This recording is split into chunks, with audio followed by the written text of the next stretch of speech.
Why would a company write a budget management procedure?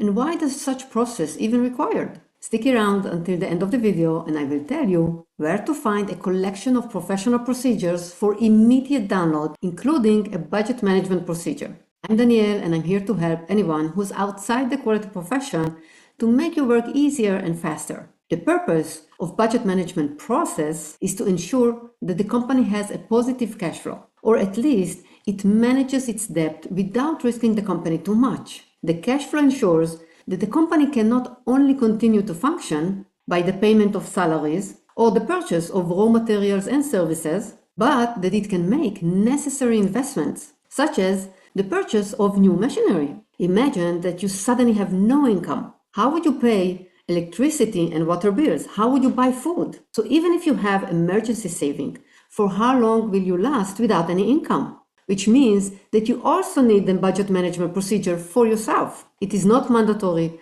to write a procedure, but it is mandatory to have a clear process how the company manages its budget. A budget management procedure should describe, among other things, how to prepare a budget and its timing, changes in the budget, budgetary control. In case you need right now a budget management procedure, I just happen to have one. Simply visit the easyiso.com website downloadables page.